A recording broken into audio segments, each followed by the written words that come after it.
boa tarde aí para todos e todas.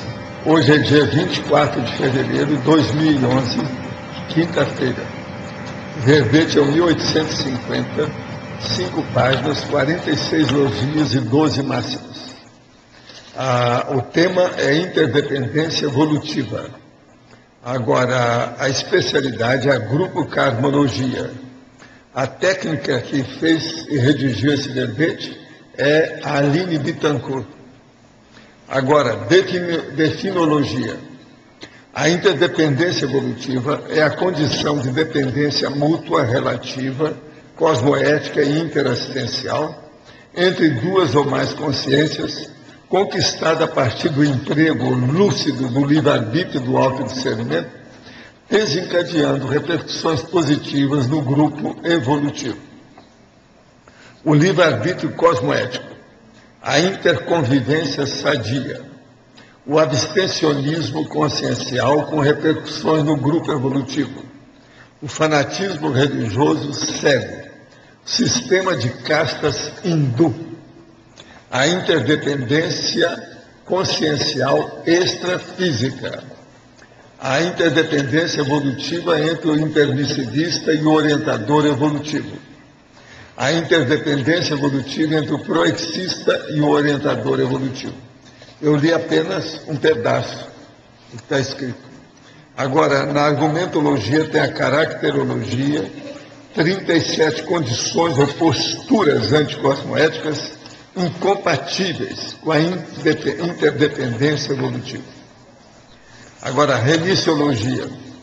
Nos 15 nós destacamos autodiscernimento afetivo, consciência de equipe, dependência indireta, inseparabilidade grupo kármica, interassistencialidade.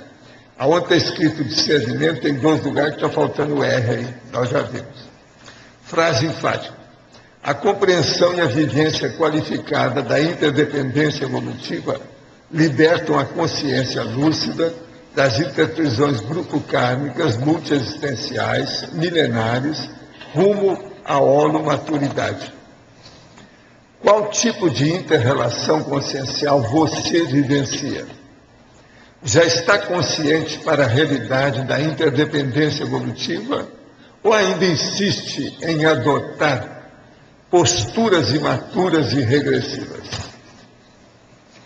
Agora, pergunta. Um projeto de lei está tramitando na Câmara de Vereadores de Gramado, no Rio Grande do Sul, no sentido de obrigar os donos de animais domésticos a colocarem chips nos mesmos, com dados do dono e também do pet. Caso abandonem os animais, serão multados em até R$400. Nós estamos offline, então não adianta nada eu falar aqui. Eu volto a falar oportunamente, tá certo? Já entrou? A hora que for, vocês avisam, tá certo? Então, a minha prestação de serviço fica para daqui a pouco. Tá certo? Vamos ao processo da interdependência evolutiva. Quem é que é o primeiro a aparecer aí? Qualquer coisa, ela pode aparecer lá, tá certo? Não? Não, quando for possível. Hein?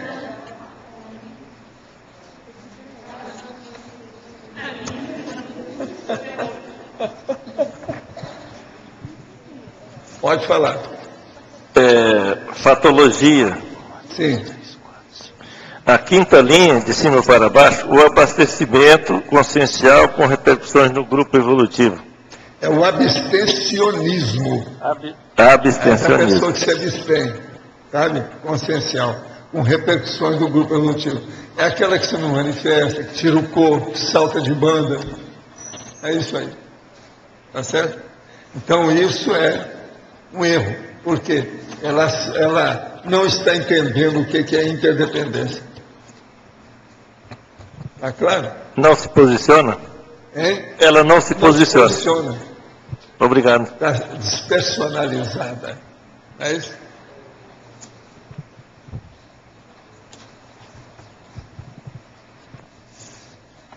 As 37 posturas anticosmoéticas aqui são muito fortes.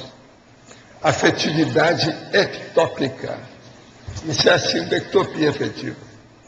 Autocorrupção, autoritarismo, belicismo, ciúme doentio, comodismo, despeito, desprezo, egoísmo, eremitismo, femismo, hostilidade, idolatria, impaciência, individualismo, inflexibilidade pensênica, insegurança, insociabilidade, intolerância, machismo, malevolência, nepotismo, ódio, paixão, parasitismo econômico, parasitismo social, possessividade, prepotência, rancor, revanchismo, serviçalismo, soberania autocrática, soberba, timidez, tirania,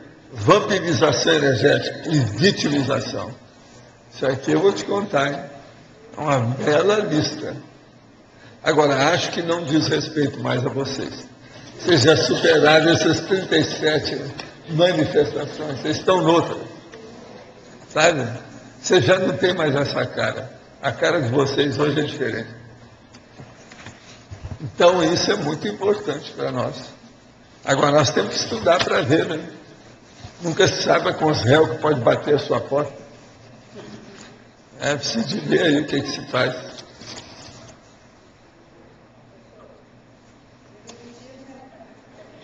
É aquela pessoa que fica eremita. Ela fica insociável.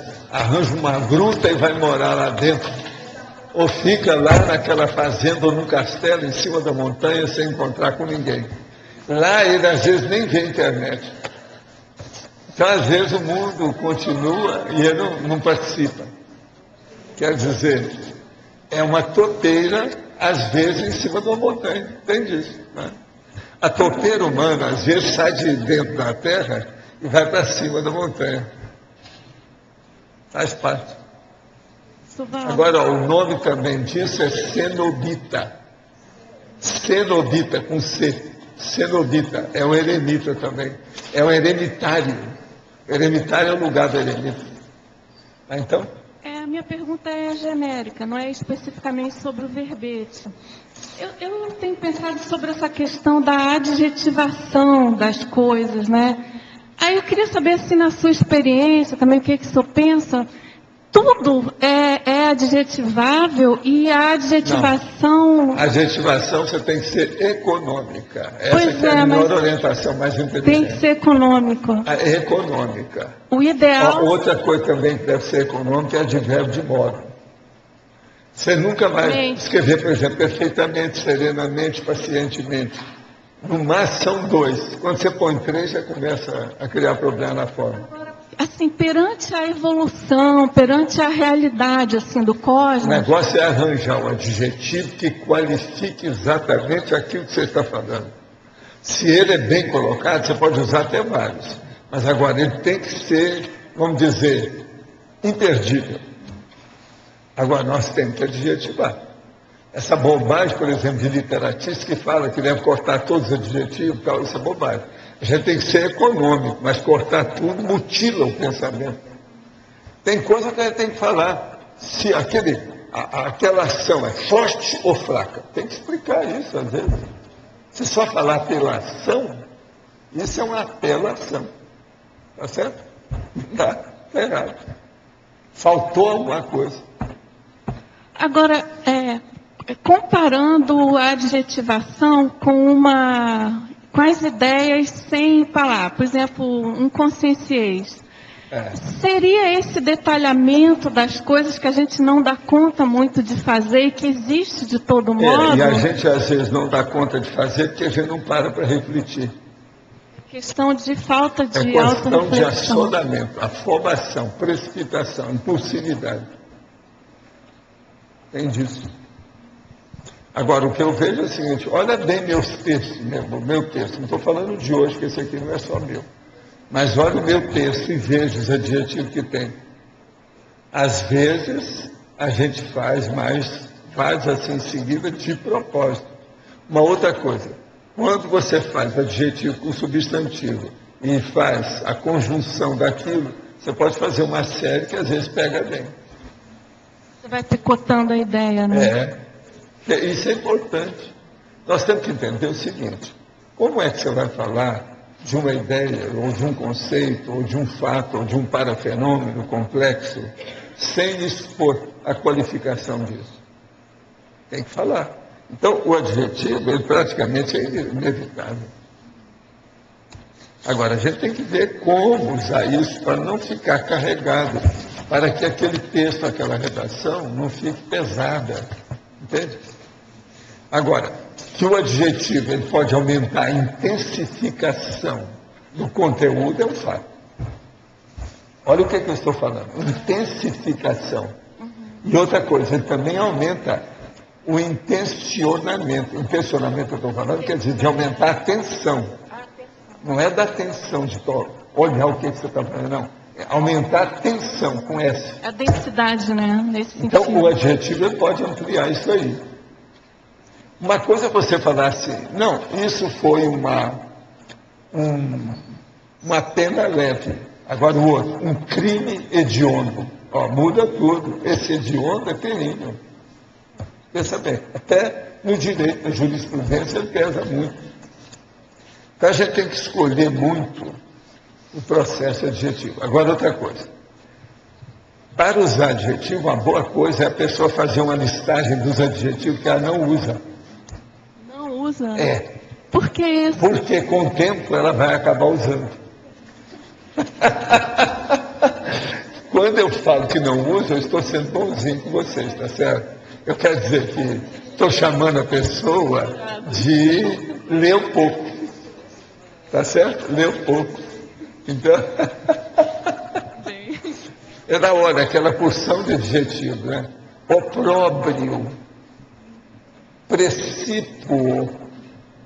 Você está entendendo? O povo tem dificuldade com isso. Bem, Sivaldo, vou fazer uma lista. Hombridade. Não é isso? Não, e opróbrio. Opróbrio. Esse aqui é o bravo. Né? O que você acha? Ela é especialista em linguagem. Viu? Essa americana que está aí. Você sabe que ela é estadunidense. Né? O sobrenome dela, você já viu o sobrenome dela? Como é que é? Não. O último. Não, tem um outro. Dixon. Mas não quero saber. É tudo americano, né? Dixon. Parece Nixon, mas não é. Dixon. É bacana o Dixon. Dixon é bacana, né? Dixon. Professor, eu queria que o senhor aprofundasse na efeitologia, na página 59, essa parte aqui entre fatos aparentemente desconexos. Página 59, efeitologia. Na efeitologia? Efeitologia. Efeitologia.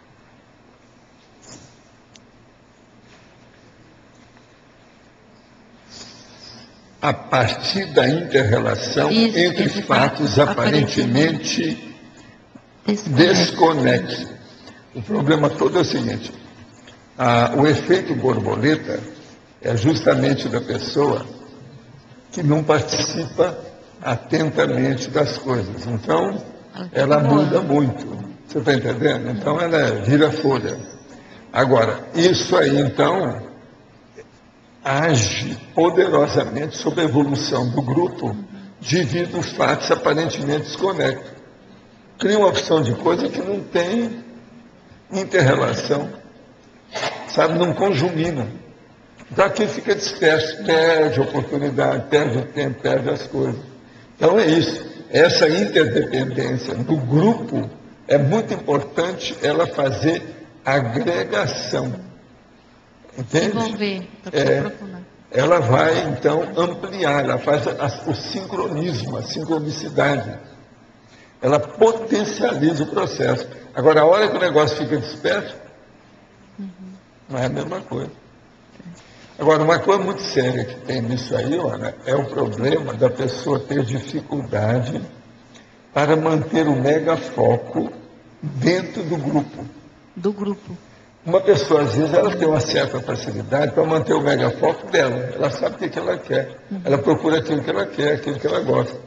Agora, dentro do grupo, já começam muitas ideias, aquilo pode ficar díspare, disperso.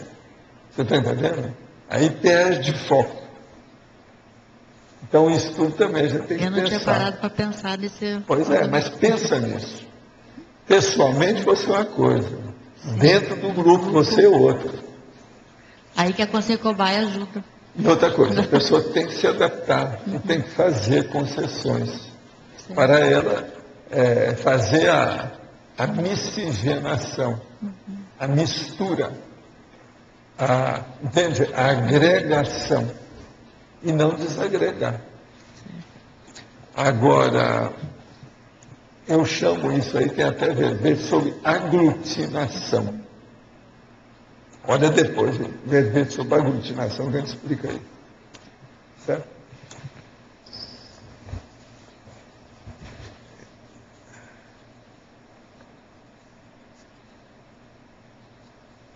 Pode fazer perguntas, mas ela pode aparecer para falar? Então pode. Então ela está fazendo, vocês não tinham posto. Agora, põe luz naquilo, está todo mundo ficando vindo diretamente da África. Sabe?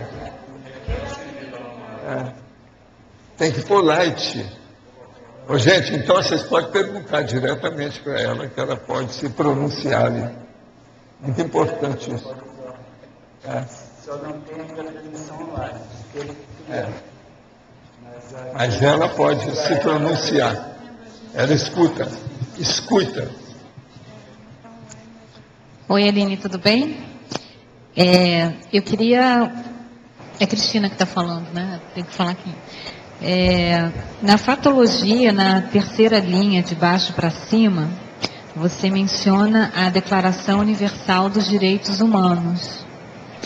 E na página 59, em parafatologia, na terceira linha também, de baixo para cima, você menciona o paradireito. Então, eu queria que você falasse um pouquinho das suas ideias, considerando a interdependência evolutiva, a Declaração Universal dos Direitos Humanos e o paradireito, por favor. Bom, a especialista, acho que para direito, tu eres melhor especialista do que eu, né? Mas a minha ideia aqui, quando eu vim na patologia...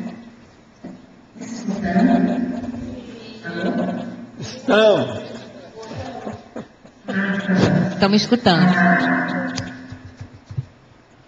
Quando eu comecei a parte da patologia, quando eu começo na quarta, em cima, que eu estou falando do assistencialismo demagógico, fanatismo, idolatrismo, as ditaduras, a violência de gênero.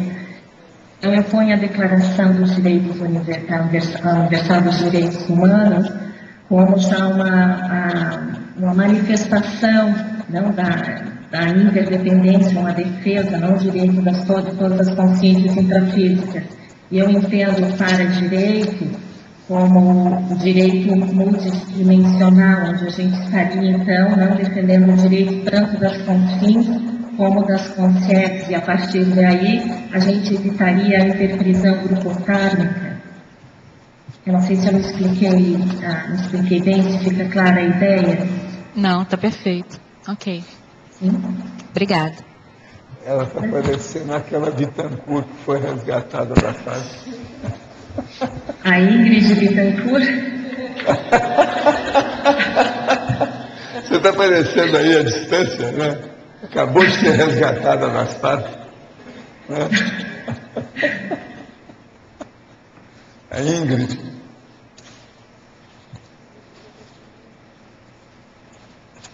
É a próxima, pode falar. O parasitismo econômico eu até entendo, mas o social, você poderia explicar melhor? Vamos falar com ela. Onde é que está? O número é 26. 25. Desculpa. 61. Página 61. E o número é 26, 27. É o parasitismo social que você quer falar. Vamos falar com ela. Tá, o parasitismo social. Então, vai também, de uma certa maneira, ligado ao parasitismo econômico, mas tem muitas consciências intrafísicas que vivem dependendo, digamos, da sociedade mesmo, né? Então, tem muitas, principalmente aqui na Espanha, a gente vê muitas pessoas que exigem, né, do governo e acham que o governo tem que dar tudo para elas, e elas não fazem o mínimo esforço, elas só cobram os direitos, mas elas também não cumprem com os seus deveres, né? Então, são verdadeiros parásitos da sociedade, elas só vivem de ajudas, aí entraria também um pouco o assistencialismo demagógico, né? Então, talvez no Brasil, pelo que eu tenho entendido, a política do Lula foi muito assistencialista, né? E talvez muita gente vivia desse assistencialismo demagógico. E aí que eu entendo um pouco o parasitismo social. Não sei se ficou clara a Dizem que ideia. os maiores são servidores federais. Tem muita gente Os que pensa servidores isso. públicos. São os federais. Exato, Servidores sim. federais. Uhum. Agora, existe também os parasitas mais sérios social que tem no Brasil, chamam MST, que o Lula deu a bênção. Né? O que é o MST? É o Stedley com o povo aí. Como? Não entendi. É o MST, que o Lula deu a bênção e que, na verdade, é um governo paralelo que nós temos no Brasil. MST. É um parasitismo, porque deu muito dinheiro para eles. Não é o mensalão, não está relacionado com o mensalão. É o movimento dos sem terras. Movimento Sem Terra, MST. Tá certo. É. Tá. Uhum. Pode falar. Aline, Sim? está me ouvindo, né? Você pode aqui na página 59, na tecnologia, ali na segunda linha, falar mais sobre a técnica da holopaciência didática? Sim.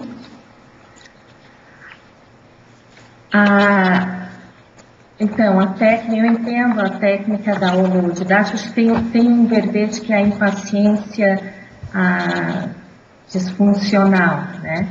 Então, aqui seria utilizar a paciência buscando compreender o outro, buscando ajudar o outro de uma forma assistencial. Aqui entraria também a compreensão da diferença dos outros na patologia. Acho que eu coloquei, deixa eu ver, a antipodia consciencial, né, que são as consciências que apresentam rasgos totalmente diferentes das outras. Isso a gente precisa compreender o outro, né, fazer assistência. Ontem a Cris falou na abertura dela, o de aproveitar aquelas situações, às vezes, que poderiam ser desagradáveis nos relacionamentos, para poder fazer assistência. E, ao mesmo tempo, dando o exemplarismo, né? Então, eu entendo um pouco assim a técnica da holopaciência didática.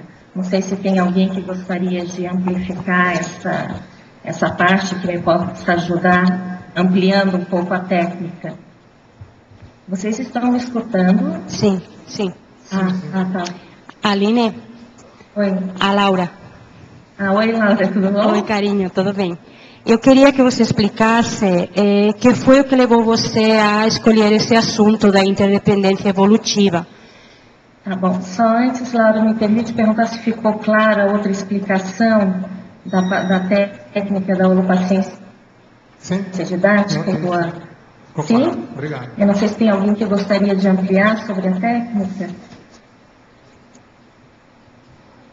Não tem. Alô? Não? Então tá. Então, Laura, vou tentar te explicar.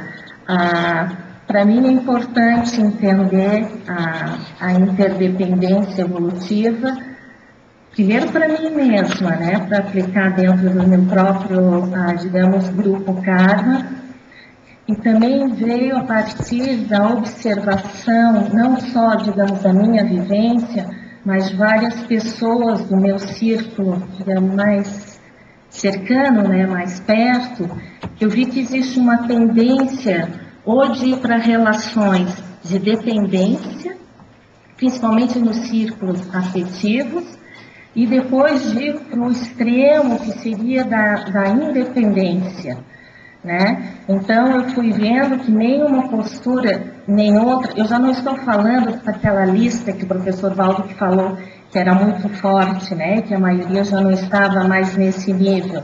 Mas tem outros pontos mais sutis dentro das inter-relações e que às vezes evitam que a nossa evolução, se dinamizar a nossa evolução. Então, até eu mesmo, no meu próprio processo, né, de evolução nessa vida, muitas vezes eu estava mais para ir para o lado da independência, tipo chutar o balde, mas mesmo assim as coisas não iam para frente, né? Então busquei compreender melhor o que é realmente a interassistência, porque para mim a interdependência, o foco da interdependência é compreender a interassistencialidade, né? E muitas vezes o professor Valdo falou, sem interassistência ninguém vai superar o gargalo, né? Então essa foi o que me motivou realmente conseguir entender e buscar vivenciar dentro das minhas próprias relações ou inter-relações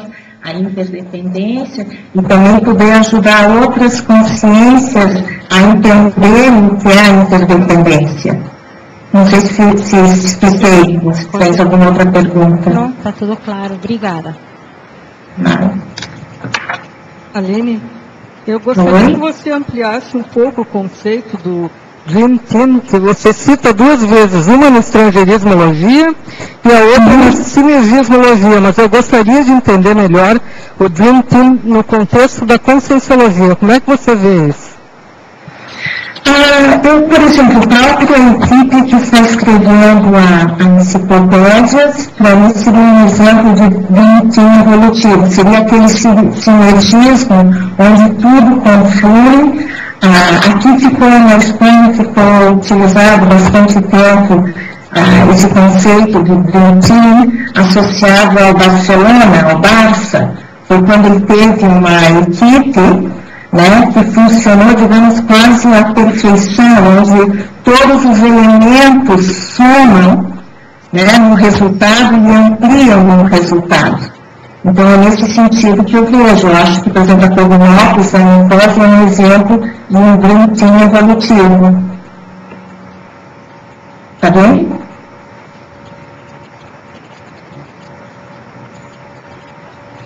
Quem está com o microfone aí? Como é que nós estamos? É você.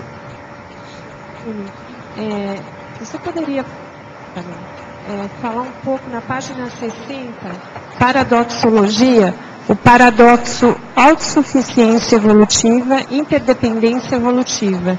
Como é que foi isso para você? Como é que você vê essa autossuficiência, né, e a interdependência? Desculpa, onde que está, em que página que eu não escutei direito? Página 60, primeira linha, o paradoxologia. Da autossuficiência evolutiva, da interdependência, né? Então, a autossuficiência evolutiva é quando a gente já entendeu, né, os mecanismos da evolução, já tem uma autoconfiança, a partir dos seres externos, começa a ter uma autossuficiência evolutiva, mas ao mesmo tempo já existe a compreensão da interdependência evolutiva. Então, eu vou conseguir essa autossuficiência evolutiva, mas ao mesmo tempo vivenciando a interdependência evolutiva.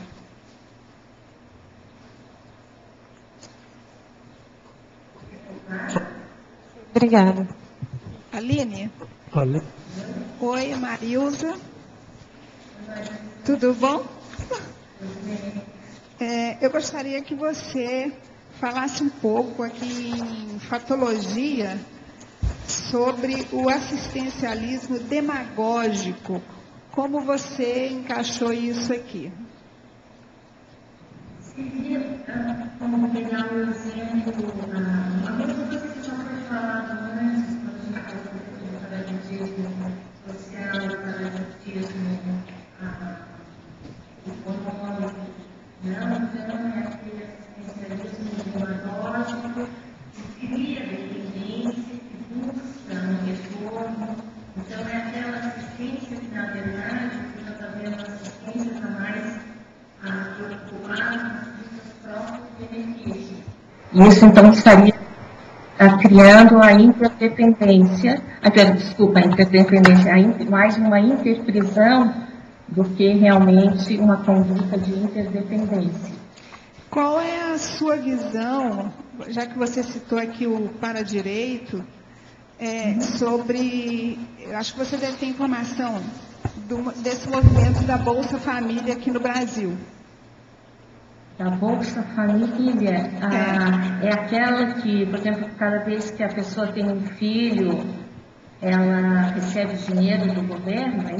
Recebe um dinheiro do governo.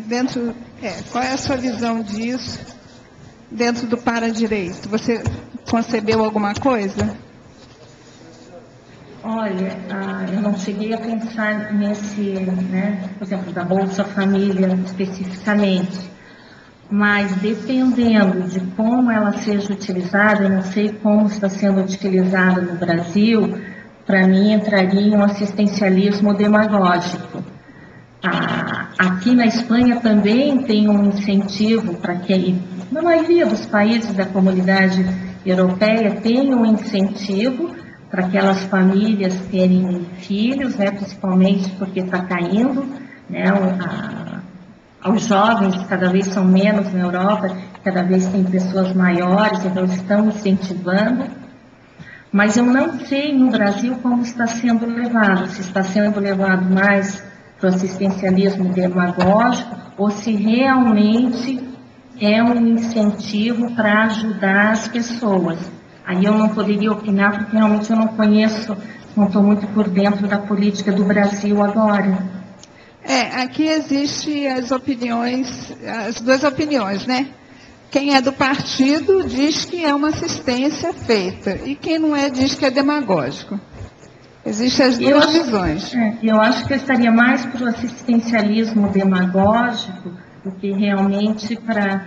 Porque seria melhor, eu penso, ajudar a criar trabalhos melhores, melhor remunerados, investir mais na educação dessas crianças do que realmente dar simplesmente uma bolsa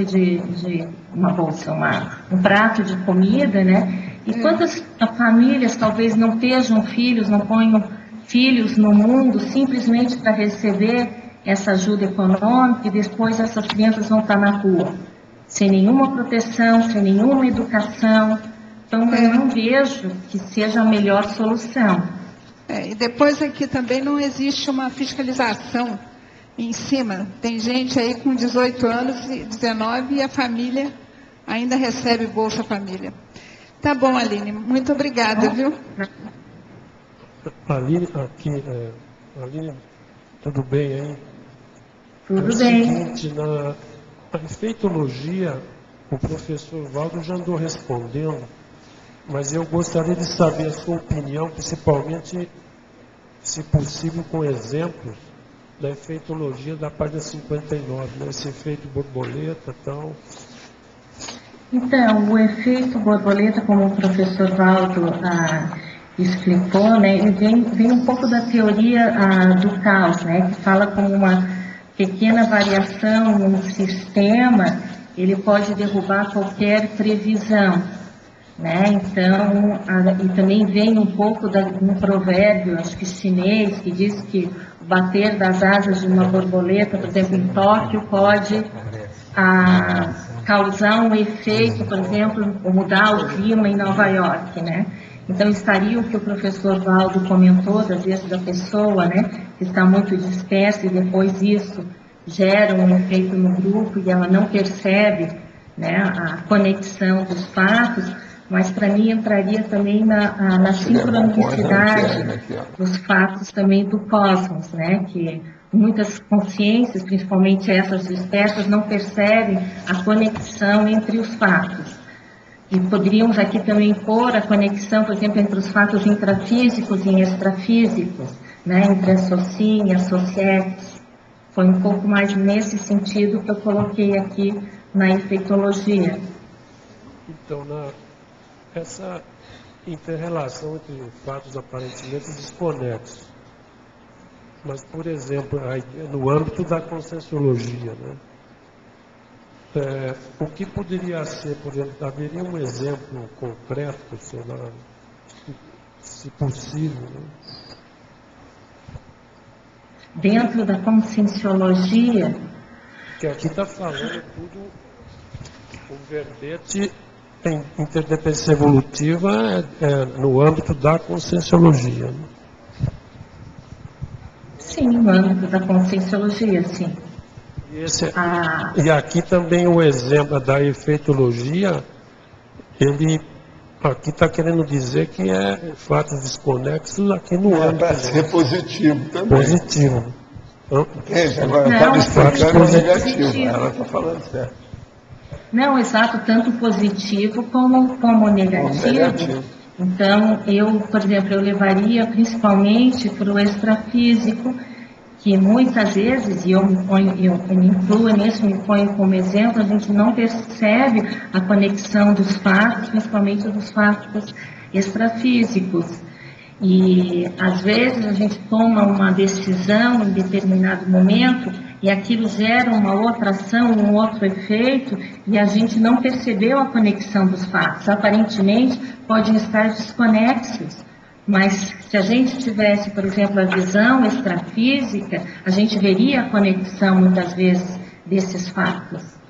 Não sei se ficou mais claro aqui. Se você tiver por aí uma lanterna, coloca uma lanterna perto do seu rosto, que você está parecendo a turma que aparece aqui na televisão, escondida, que não pode mostrar o rosto.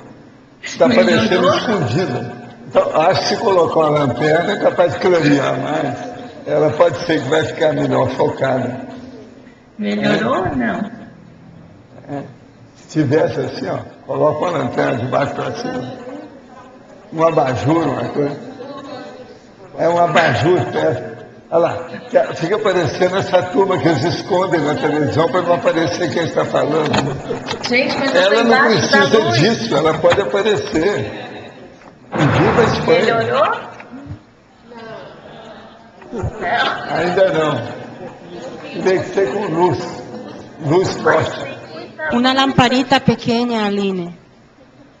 Tem que ser de baixo para cima. Aqui na IFC, e não sei, eu pus todas as luzes. Melhorou? Não. É porque o seu rosto está na sombra. Ninguém viu os seus olhos até agora. Talvez colocar um abajurzinho, se você tiver um abajurzinho na sua mesa. É difícil a transmissão aqui. Que acenda o seu rosto. Gente, eu não tenho, porque eu estou aqui na IAC, eu não estou em casa, eu estou com todas as luzes acesas. Desculpa. Bem, Aline, aqui a mim eu gostaria de fazer uma pergunta. Tudo bem aí, né? Oi, tudo bem. Olha só, eu vi que você colocou o tema do verbete como homeostático, né, da interdependência evolutiva. E você colocou aqui na masculinologia e na feminologia a figura do serenão e da serenona. Então, isso para mim deu assim deu uma levantada, assim, né? Eu imagino, eu não sei exatamente o que você tinha em mente quando fez isso, mas era para servir para nós de modelo. Colocar o Sereníssimo? Isso. Sim, tanto a escolha do seu homeostático, o tema homeostático, quanto a inclusão de vários níveis evolutivos, né, bastante positivos, teleguiado, evoluciólogo, serenão. Então, eu coloquei homeostático, porque se eu tivesse colocado, por exemplo, só interdependência, eu teria talvez colocado o tema central neutro, Mas a partir do momento que é uma interdependência evolutiva, eu considero o tema homeostático, né? E o serenão, se a gente entra, deixa eu pegar aqui um instantinho, quando eu ponho a mega interdependência, eu ponho a do serenão, né? Porque eu entendo que o serenão, mesmo estando no nível que ele está, existe uma interdependência. Se eu estiver errado, peço ao professor Valdo que me corrija, mas eu entendi em algumas tertúlias, por exemplo, que ele comentou que poderia haver, por exemplo, algum super sereno que já poderia ter se desligado, vamos supor, da Terra, né, mas que talvez tenha ainda algum tipo de vínculo, talvez eu entendo que estaria relacionado com essa interdependência, mas que para a gente ainda é difícil, talvez, ou para mim é difícil ainda vislumbrar qual seria ou como seria essa mega interdependência do super sereno, entendendo que ele já tem a autossuficiência evolutiva, né, e a inteligência evolutiva. Então, realmente, para mim, também é um conceito, digamos, um pouco difícil ainda talvez de conseguir explicar, né, mas eu entendo que seria um tipo de mega interdependência. Eu não sei se o professor Valdo poderia me ajudar ou esclarecer um pouco mais esse tema. Vamos seguir. Agora, a online voltou. Eu vou responder as perguntas, que pode ser que tenha alguma coisa para ela também. Um projeto de lei está tramitando na Câmara de Vereadores de Gramado, no Rio Grande do Sul, no sentido de obrigar os donos de animais domésticos a colocarem chips nos mesmos, com dados do dono e também do pet. Caso abandone os animais, serão multados em até R$400. Ainda, o projeto prevê que todos sejam castrados e os que queiram procriar os donos tenham autorização especial. Qual a sua opinião a respeito? Olha, aí é um processo municipal que tem que ver. Às vezes eles fazem isso devido ao excesso de animais. Uma vez eu vi no jornal que aqui em Foz, naquela ocasião, tinha 70 mil cães. Então é um negócio para se pensar, né? O que vai fazer? Agora, eu disse aqui também que há uma lei em São Paulo que só permite 10 animais dentro de casa agora. Eles estão querendo, vamos dizer, divulgar esse processo. Isso também é sério. Então, tinha uma senhora que está no Casta Capital com a reportagem que está acabando com o governo com isso. Em parte, ela tem razão, porque ela socorre os animais. Lá é uma espécie de hospital da história. Ela faz a gatoterapia. Entende? Valdo, uma série de condições nesse em sentido. São Paulo já está em vigor, acho que há mais de 3 anos, essa lei do microchip. Não, mas isso vocês estão falando que a coisa agora é nova. Sim, essa sua que você está falando é o controle da quantidade de bichos. Essa lei do microchip que está em tramitação lá em Porto Alegre, no Rio Grande do Sul, já vigora em São Paulo. Já em São Paulo, por causa do abandono de animais. Agora aqui. Todas as pessoas têm amparadores, e por quê? Qual a razão disso? Não. Amparador, quem tem, é uma parte insignificante, pequenininha ainda da humanidade, é uma minoria. Só tem amparador quem ajuda os outros. Quem não ajuda, quem só pensa em si mesmo, não tem amparador. Como a maioria pensa demais no próprio ego, não tem amparador. Às vezes tem guia certo, que é assediador até um certo ponto. Outra. Sei da importância da divulgação e esclarecimento que faz o trabalho de vocês. Contudo, para as pessoas que têm interesse em se aprofundar mais sobre os assuntos que envolvem este projeto, acho que em determinados momentos falta um pouco mais de clareza nas definições. Não coloco isso como crítica, mas sim como colaboração, para que a intenção de divulgar esse projeto possa ser alcançada. Imagino o quão difícil deva ser ao professor diminuir sua capacidade intelectual para atingir pessoas iniciantes, mas às vezes sinto falta de informações um pouco mais concretas em algumas explicações. É só perguntar de novo. E outra coisa, que tal você ler os nossos livros que respondem tudo isso? Começa pelo Nossa Evolução, depois você pega o CD-ROM, que tem já 7.200 páginas lá com explicação. Agora, a minha pergunta é sobre como o senhor conseguiu ter acesso às suas vidas passadas, seus recursos que o CAEC hoje possui, e se qualquer pessoa pode ter acesso a essas informações. Se sim, como consegui-las? Qualquer pessoa pode ter um processo de vontade, de definição, de autodeterminação da pessoa, ela se dedicar ao processo e examinar principalmente o parapsiquismo. Agora veja, os recursos que o CAEC hoje possui, todos foram desencadeados a partir de mim. Eu antes não tinha nada, o meu processo vem dos 3 anos de idade que eu comecei a ter auto-retrocognição. Agora, qualquer um pode ter isso. O processo é assim, aquilo que você busca, você encontra. Aquilo que você procura, você acha. Isso faz parte da vida. Eu procurei, achei. Agora estou tentando distribuir. Agora, do ponto de vista geral, então, o que eu peço a você é o seguinte, leia mais, olha bem as nossas coisas. E outra coisa, pergunte o que você não entendeu, e eu procuro responder aquilo que eu posso. Agora, não posso ficar aqui falando o beabá eternamente. Nós já estamos aqui num nível mais avançadinho. Então, para esse é que a gente indica, vai estudar a nossa evolução, vai ver os manuais. Eu escrevi os manuais antes de fazer os livrões. Foi de propósito, para ajudar. Uma outra coisa, essa turma toda aqui era igual vocês aí, que não entendem a história, que são jejum, estão começando agora, engatinhando. Mas só de tertuliário eu tenho 9 anos agora. Pensa bem. Outra coisa. No livro Mentes Perigosas, o psicopata mora ao lado, autor, uma psiquiatra, cita que 3% dos homens e 1% das mulheres são psicopatas. Ou seja, pessoas incapazes de sentir empatia para com os outros. Fato que pode ser manifestado de diversas formas. Desde os que furtam as economias de familiares, até aqueles que se tornam serial killers. A autora afirma que esse comportamento surge tanto por fatores ambientais quanto genéticos. Todo psiquiatra psicopata é uma com zéu?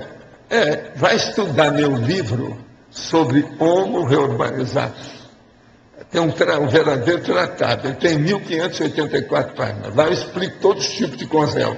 Você vai ver que tem psicopata no meio. Um pré-serenão é capaz de desenvolver uma psicopatia devido somente a fatores ambientais? Olha, tudo é possível influir no corpo humano, inclusive fatores ambientais. E outra coisa, a psicopatia tem a opção de corpo que vem do próprio corpo que ficou desconectado, avariado, alterado. Até que ponto a paragenética influencia nisso? A paragenética influencia em tudo. Em primeiro lugar, a paragenética. Depois vem a genética. Mas como a genética é muito forte, é muito animal, ela quase sempre domina a paragenética, na maioria das pessoas. Agora outra. Tenho problemas com sono e cansaço há mais ou menos uns 8 anos. Tive a sinalética extrafísica de que se pode estar atrapalhando o fluxo energético da casa, como se eu o pensei em um pedestal de concreto que meu ex-marido trouxe para a minha casa e que pertenceu à casa de Umbanda que ele frequentava. Serve tanto para colocar plantas como imagens de santos. Devido ao respeito que tem às energias, queria saber a forma cosmoética de desfazer do objeto. Enterra o bicho. Já pedi para o meu ex-marido retirar o pedestal, mas ele se sente ofendido e diz que sem o objeto a minha vida poderia estar pior. E eu poderia estar sem proteção.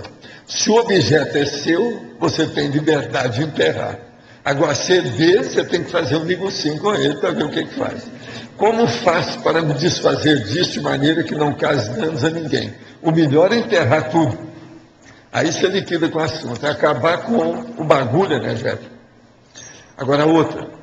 De que forma não se acumpliciar com familiares que julgam estar fazendo o melhor, mas de verdade cometem erros absurdos nas raias do absurdo?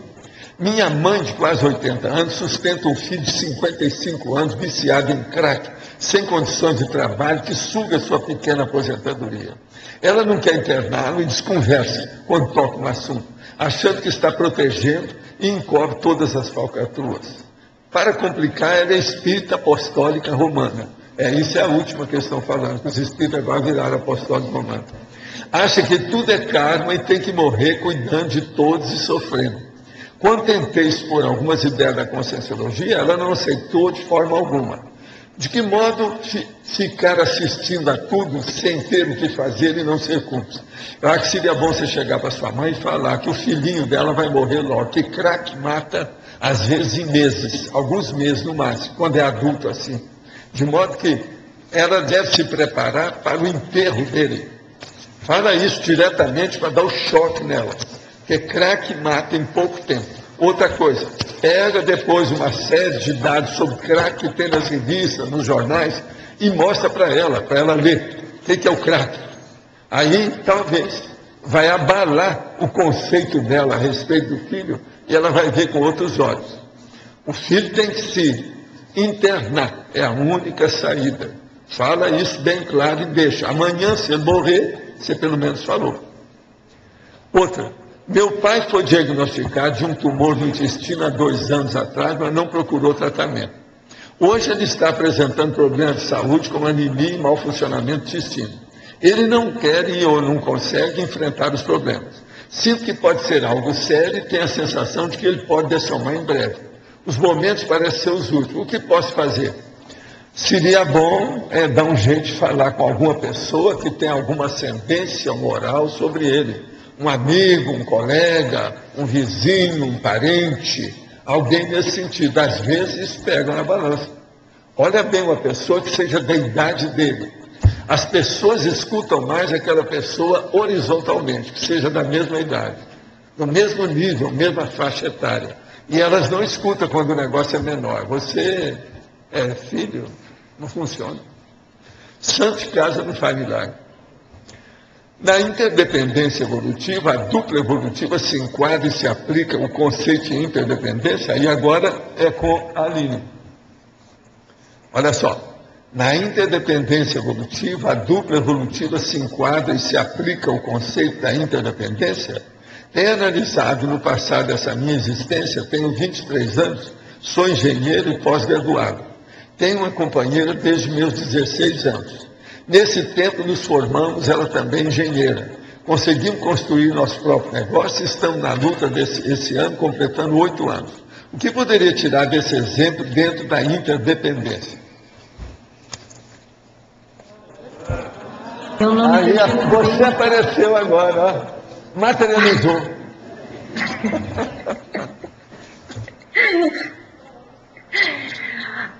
Eu não entendi muito bem eu entendi a pergunta dele, se aplica a interdependência dentro da dupla evolutiva. Eu diria que sim, que sem a interdependência, realmente eu diria que não existe uma dupla evolutiva, porque porque ou a dependência ou a independência, isso não forma uma dupla evolutiva, não seria uma dupla evolutiva como a gente entende na conscienciologia. Agora, eu não entendi a segunda parte da pergunta, que ele põe o exemplo dele. Então, eu não entendi direito o que ele quer saber realmente com respeito à relação dele, ou a dupla dele. Ele tem 8 anos já junto com a companheira dele. Então, isso serve de exemplo que eles são, parece aquele jeito que ele fala, exitosos, bem-sucedidos no problema. Então, poderia dar esse exemplo de interdependência dentro do grupo. Talvez seja isso. Que eles possam dar um exemplo dentro do grupo deles de interdependência? Para mim, o problema aí que ele está pensando é isso. É uma interdependência evolutiva. O caso dele é um exemplo, que saiu bem. Agora, eles começaram muito cedo, né? Veja bem, 8 anos, eles tinham 15 anos, 16 anos, não era fácil, né? Então, juntos. Agora aqui, temos um aluno que questiona muito sobre subconsciente. Qual a sua definição sobre subconsciente? Podemos fazer um paralelo com a holomemória? Até um certo ponto, sim, é a holomemória da pessoa. Mas agora, o problema todo é que a holomemória é uma coisa mais ampla, mais abrangente e mais séria, e que mostra os processos das vidas anteriores. Subconsciente pode ser uma coisa apenas superficial do corpo aqui dos últimos dias de atividade da pessoa, alguma coisa nesse sentido. Então, tem uma certa diferença maior aí na história. A holomemória, ela vem dentro do processo da multisseriexualidade, muitas vidas da pessoa. E aquilo dá paragenética. Então tem que pensar. É a holobiografia da pessoa. Então o subconsciente está dentro disso. É aquela lembrança que está um pouco aprofundada dentro das retenções da pessoa. Agora aqui. Gostaria que o senhor aprofundasse mais a respeito da frase enfática. Não sou eu, é ela. Como é essa libertação das interprisões grupo kármico? É a linha de novo. Interprete a frase enfática. Por favor. A compreensão e a vivência qualificada de independência evolutiva liberta a consciência lúcida das interprisões grupo kármicas. Porque agora, por exemplo, a gente pega aquela lista na caracterologia daquelas várias posturas ou traços imaturos que podem levar a consciência tanto para a dependência como para a independência nas suas interrelações. Ambas, digamos, posturas poderiam gerar interprisões. Então, somente realmente quando a pessoa entende a necessidade da interassistência e que ela vai eliminando todas as discórdias nas suas interrelações, é que realmente ela se liberta das interprisões grupo-kármicas. Quando ela realmente compreende isso, para mim tudo foca na interassistencialidade. Então ela peça a tratar as relações, as oportunidades de interrelação com as outras consciências como uma oportunidade de interassistência. E somente assim, ela pouco a pouco vai se libertando de todos, digamos, os laços negativos, os rastros negativos, né, das relações de vidas passadas. Agora aqui, as palavras que me trouxeram à conscienciologia foram autoajuda e autocura. Pensei estar relacionada à OIC. O que acha? E podemos ter como consciente um raciocínio rápido e como consim ter ele lento pelo fato do cérebro não conseguir acompanhar o fluxo de ideias? Sim.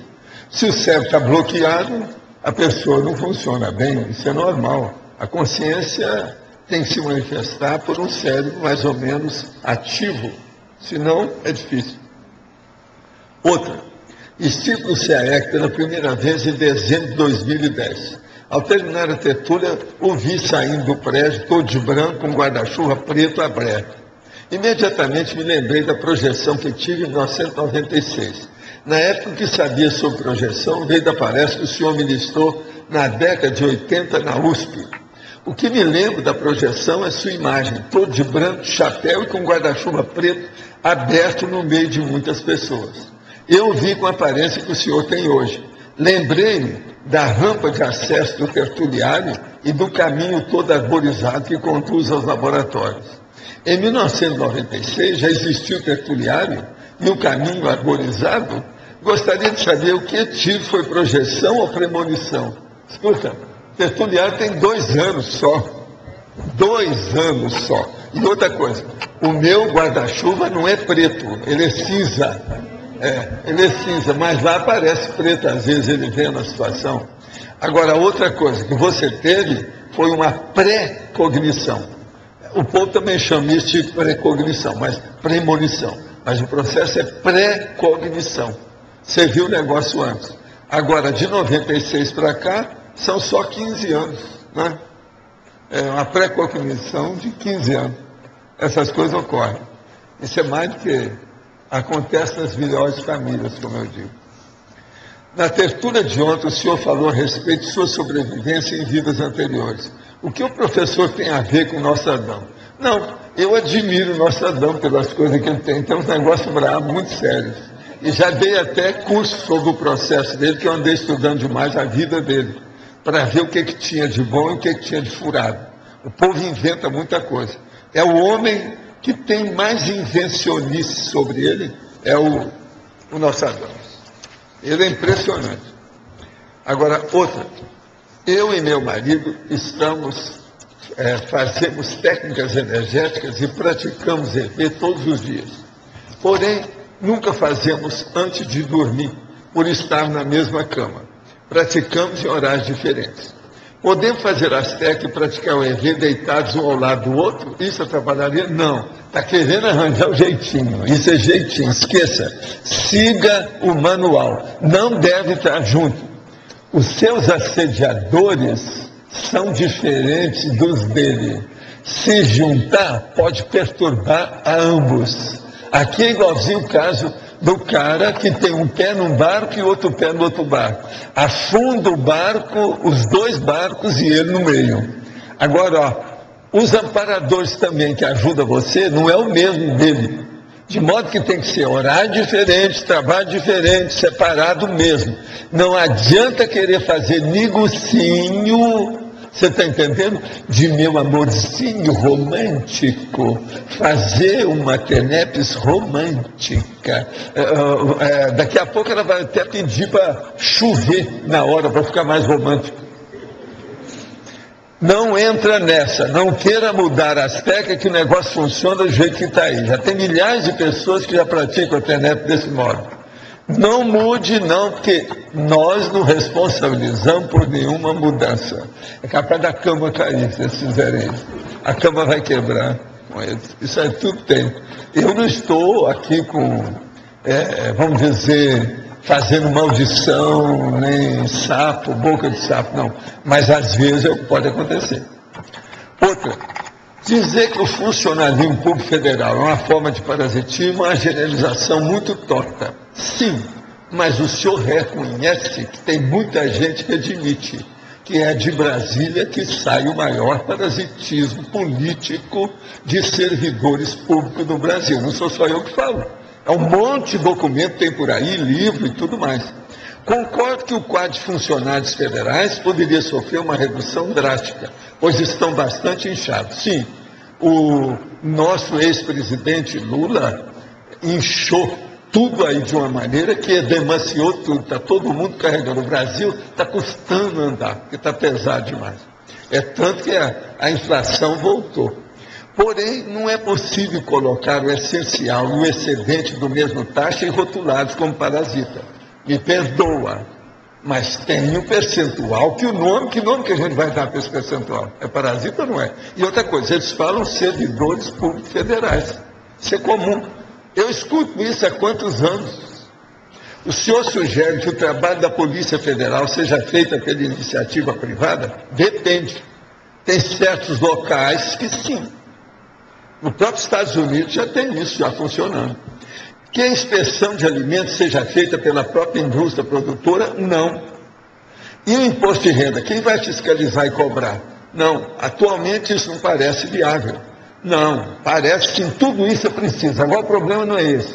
O problema é ter o servidor, o funcionário público real, leal, sério, que queira fazer alguma coisa em favor do público. E não aquela pessoa que fica lá, você quer falar com ele, você espera 3 horas em fila para ser atendido. Quando é atendido?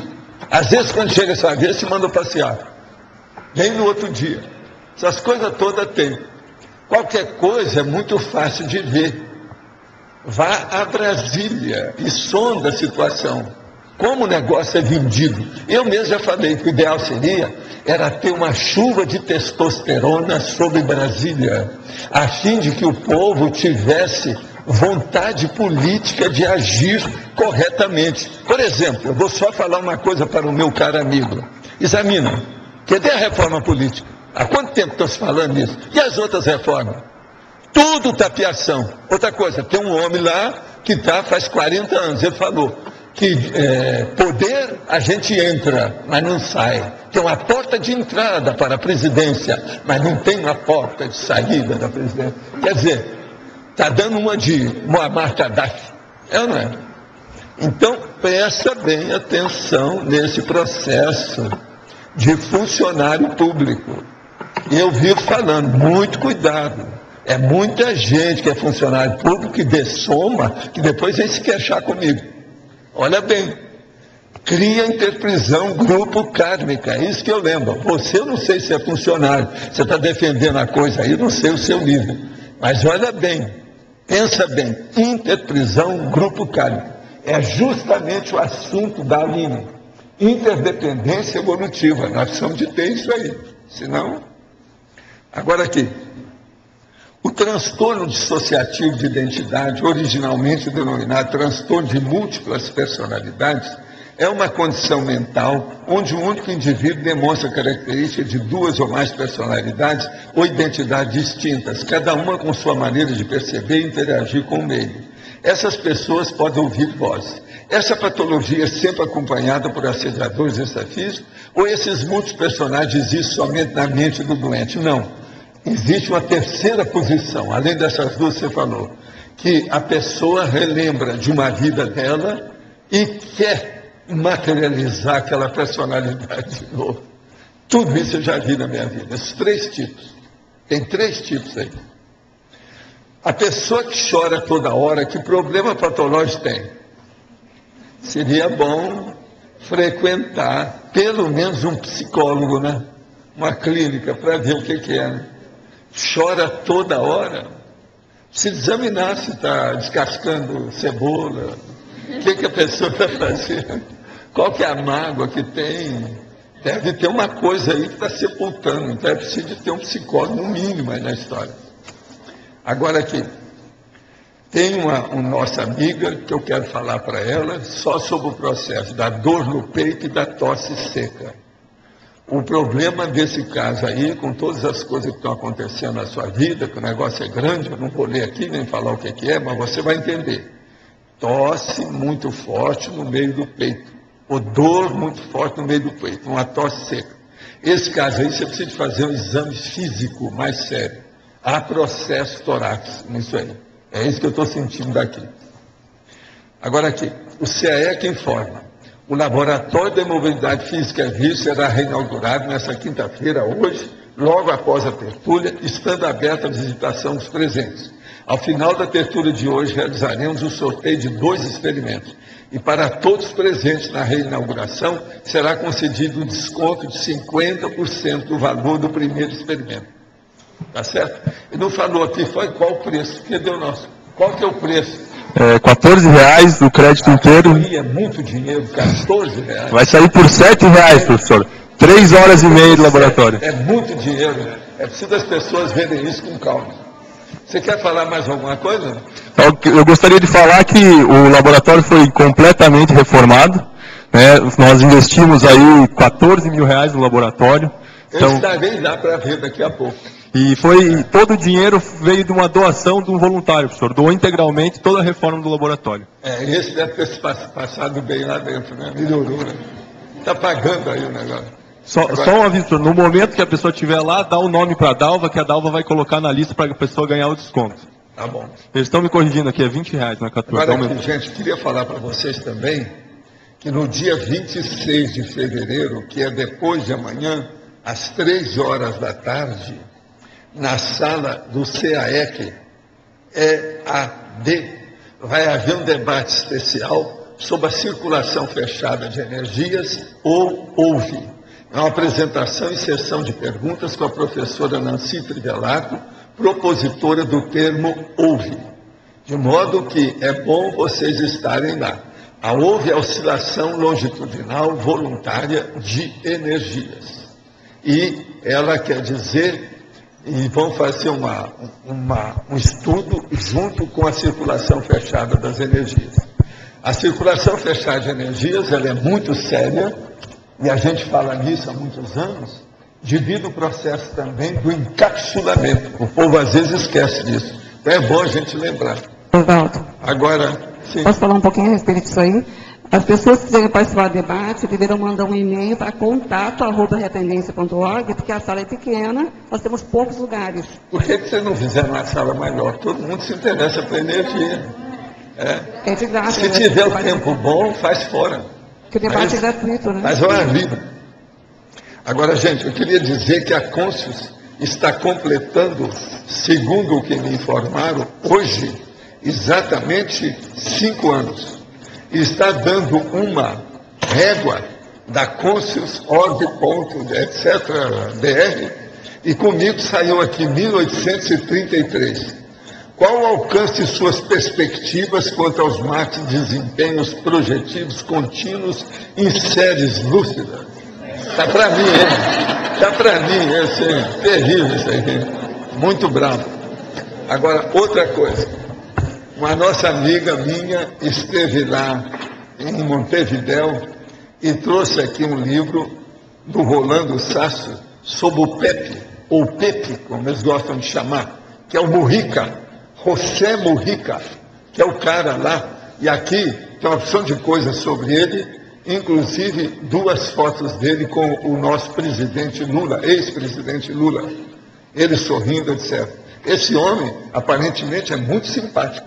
Agora, aqui tem todos os dados dele, das coisas que ele falou na rádio. A turma que estuda política, se quiser ver o que se passa no Uruguai, vale a pena ver esse livro. Se quiser, ó, a gente empresta. Tá certo?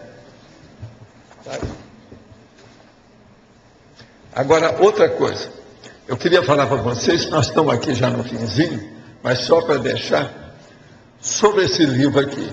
Esse aqui é considerado um dos grandes filósofos do Brasil. A maioria nunca viu falar nesse homem, então é por isso que eu falo nele. Falam muito no Farias Brito, mas esse aqui, por exemplo, ele era mais técnico em filosofia que a maioria do povo todo que já trabalhou com isso no Brasil. O nome dele é Vicente Ferreira da Silva. Quem é que já sabe alguma coisa sobre esse homem?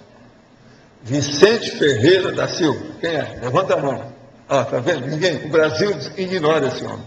Agora, o que se passa?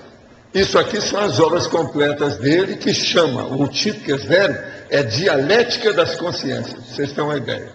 Agora, tem uma série de condições dele, o que ele fala, alguma coisa, analisa tudo isso na década de 50. Tem muita coisa dele que ele escreveu na época, em 1955, para vocês terem uma ideia. E ele é o seguinte, esse homem, eu estou falando nele, porque ele era um pouco pessimista.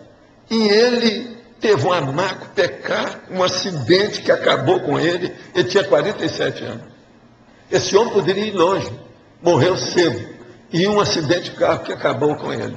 Agora, o nome é Vicente Ferreira da Silva. Eu só vou ler uma coisa que ele já falava naquela ocasião. Falou o seguinte: o professor brasileiro é, em sua grande maioria, um repetidor de compêndios, e de forma alguma um pesquisador apaixonado.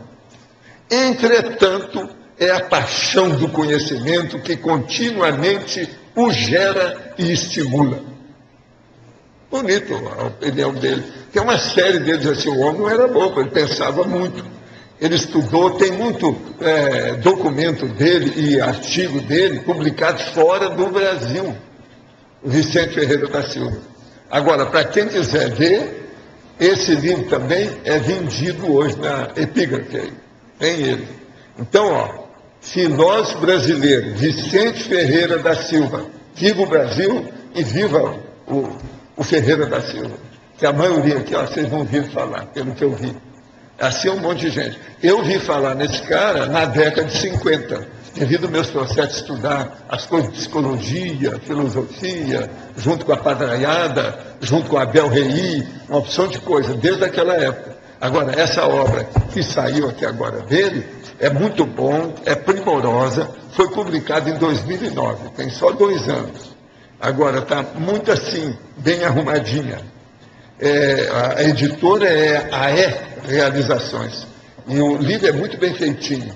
Está bem feito, boa apresentação, e tem uma síntese do pensamento do homem como filósofo. Quem gosta de filosofia, precisa ver isso aqui. Agora, os filósofos que não viram o que é isso, precisam de perguntar para o Zaslavsky se ele sabe alguma coisa. Ele não está por aí, não. Você nunca viu falar nesse cara? Ou já? Conhece alguma coisa? Não. Pois é. É uma vergonha. Ele não é. Zaslavsky, ele é russo, não? Ele não é brasileiro, é o caso disso. O problema todo é esse. Agora, ele aqui também não é brasileiro, ele é italiano, você sabe. O negócio todo é esse. Hein? Dialética das Consciências, obras completas, Vicente Ferreira da Silva. Organização, edição, texto e nota de Rodrigo Petrônio. Coleção Filosofia Atual. Realizações. Hein? Pois é, não, aqui tem várias coisas que ele fala. Aqui são vários livros, várias obras dele. Tem 430 páginas de livro. Agora, as páginas são estreitinhas, é o jeito que eles publicaram o livro. Mas vale a pena ver isso aqui, aqueles que gostam do processo da filosofia. Quem não vê isso aí, eu vou te contar, está fora, né? No Brasil, precisa saber. Por exemplo, Farias Brito, eu garanto que você já leu. Pois é, mas o Ferreira não, está vendo como é que é? Farias Brito todo mundo leu. A gente escuta isso aí de todo lado. Mas agora o Ferreira mesmo que é bom, que é um negócio sério, eles acham que foi uma das pessoas, tem autor que fala isso, foi uma das pessoas que escreveram mais sobre filosofia de um ponto de vista clássico. O texto dele realmente é impressionante. Mostra que ele estudou muito. Ele é bem morreu novinho, em 63. Ele morreu em 1963. 63. Novo, é novinho. E num acidente automóvel. Com essa idade assim, 47 anos. Ele tinha 16, nasceu em 16, morreu em 46. 1916, foi 1963, 47, tá certo? O negócio é sério. Enfim, estudar não faz mal para ninguém. Pesquisar também não faz, desde que seja uma coisa honesta. De modo que, viva o Ferreira da Silva. Eu estou falando que eu vi o Ferreira. E eu já conheci as coisas dele há exatamente 50 anos. Né? Agora nós estamos no horário, né?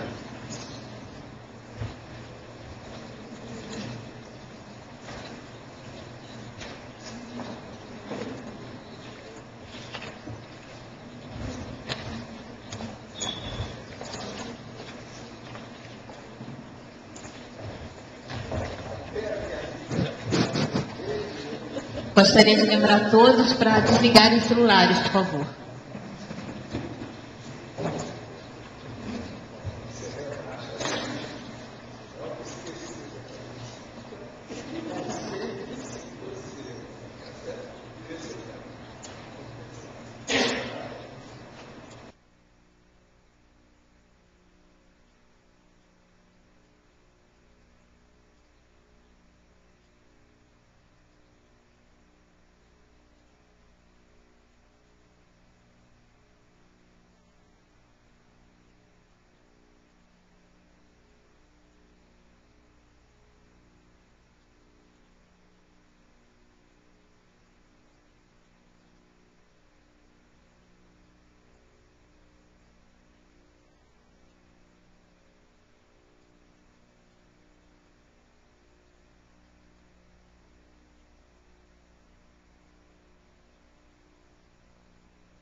Bom, ha sido uma experiência muito boa. Me he sentido muita energia, nada específico e muito forte aqui, a parte do plexo solar.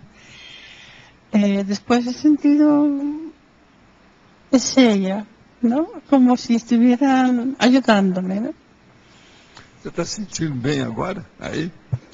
Não, é pouco bem, é muito bom. Está bem? Obrigada. E a senhora, como é que foi?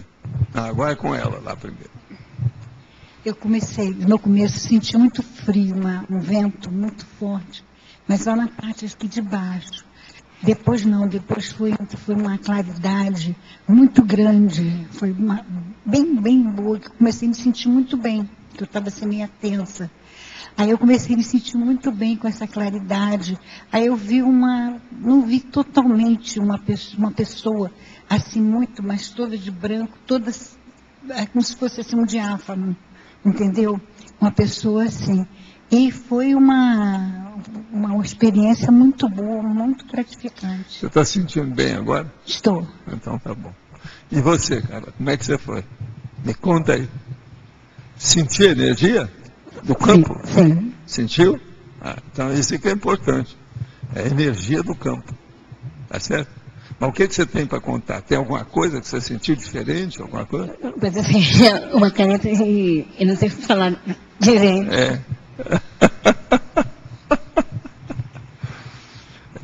Você está sempre procurando experiência e saber das coisas. Foi bom participar hoje.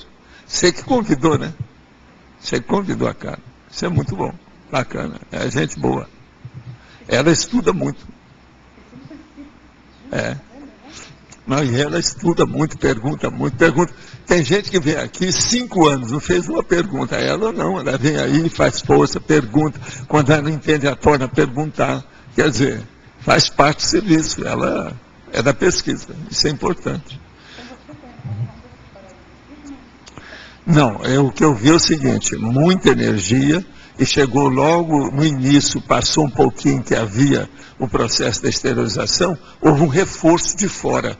Parece que inundou tudo de uma hora para outra. Aumentou tudo de uma hora para outra, aqui. E aí o negócio ficou alto o tempo todo, muito forte. Eu já estava querendo ficar, não vou parar. Houve como se fosse entende? Uma potencialização, um reforço de fora, aumentou. Você sentiu, o campo ficou mais forte, de uma hora para outra. Parece que veio alguma turbina diferente, mais forte, sabe? Muito obrigado a vocês.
Eu senti bastante energia chegando pela frente, que até me impulsionava um pouco para trás.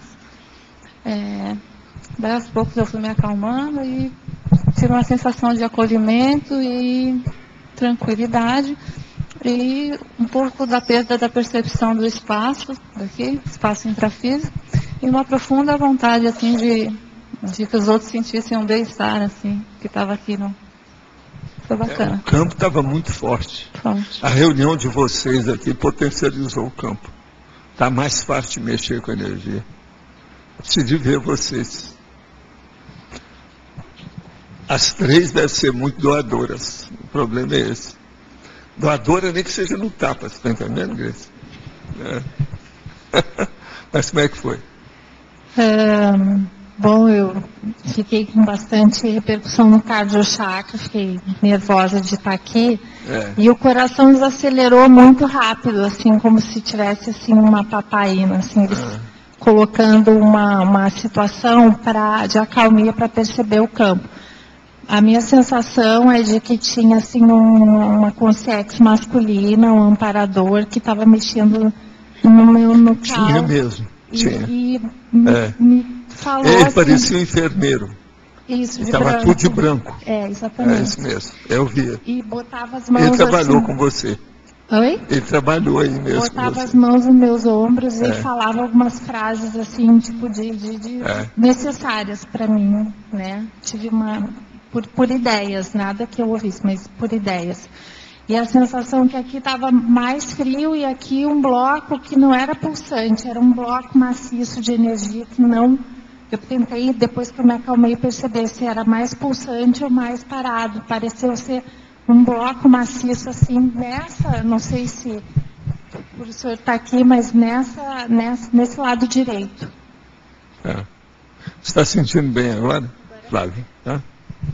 E você, Grace? Primeiro eu quero saber por que doadora nem que seja no tapa. Não, porque às vezes a pessoa doa mesmo inconscientemente. Ela não sabe o que está se passando. Eu vou explicar por quê. Né? O problema todo é esse. Doa, não, né? Não foi à toa, não. Você sabe que eu estou desde de manhã com o Grupo Karma, né? Então hoje eu andei para lá, andei para cá. E o que aconteceu? Cheguei em casa com todas as coisas do Grupo Karma, aí tive até que trabalhar um pouquinho. Aí vim para cá, mas estava atrasada. Nem vinha. Eu disse, não, eu vou. Mesmo que seja para chegar atrasada, eu vou. E vim correndo. Aí cheguei aqui, nem assinei o livro. Porque eu disse assim, eu não, estou toda desarrumada, estou com a roupa da ginástica. Às vezes eu vou passar uma vergonha dessa. Quer dizer, estava tudo na insuficiência e ficou tudo suficiente. Sabe que é a primeira vez que eu venho aqui, né? Pois é. Agora veja, tudo insuficiente e ficou tudo suficiente. Bom, isso é muito importante a gente pensar. E aí quando eu sentei aqui, o que eu senti? Era um redemoinho. E foi, a energia vinha toda em redemoinho e é óbvio para onde que foi, né? Tudo que eu estava passando hoje, né? Foi tudo para lá, foi ajudado. Ajuda no tapa. Foi vindo tudo na tela, todo mundo. Pois é, mas é assistência mesmo. Agora, o que eu estava falando, o campo está fácil. A junção de vocês 3 aí potencializou o processo. Ele já veio bem do campo anterior. Agora, com esse agora, a coisa ficou melhor. Você está sentindo bem, não está agora? Pois é. Agora, você também está se sentindo bem, né? Confortável, tá? Amparadora, mulher também? Que a sensação não, tinham vários aí trabalhando. Hoje eles trabalharam diretamente com vocês. Agora, esse lá, tinha um mesmo, um jeito de enfermeiro, de branco, tudo arrumadinho, moço ainda, jovem. E ele estava trabalhando com ela. Ela viu bem. Só que a evidência está boa, hein? Você abre o olho com isso. Você está trabalhando, né? Essa dona já percorreu o mundo inteiro, muitas vezes, né? Já deu a volta assim, então está com tudo na mão. A Flávia sabe tudo. Vamos nessa. Gente, obrigado para vocês, valeu a pena.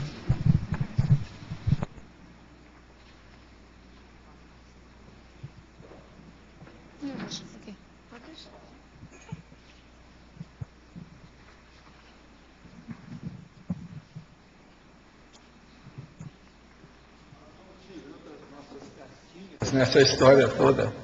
Né? Agora, vocês viram, ó, 20 minutos.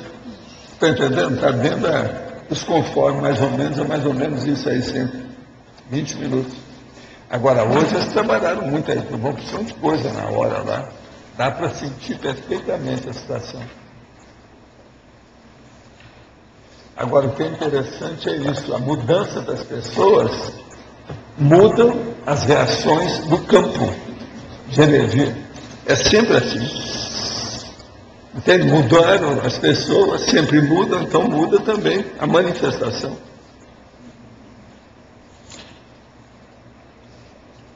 E com vocês, tudo bem? Pode falar. Eu queria falar do verbete, pode ser? A Aline ainda está online? Não, é só chamar que ela vem. Olha lá. E ela vai estar, olha lá, a gente está vendo, já está de óculos. Oi, Aline. Queria saber o seguinte. No âmbito da CCCI, aqui no Brasil, nós temos uma grande concentração de intermissivistas, de instituições. Então, eu queria saber como que a gente poderia criar um maior entrosamento de nós aqui com vocês aí da IAC, que estão espalhados pelo mundo, e para gerar mais sinergismo, né, entre todos.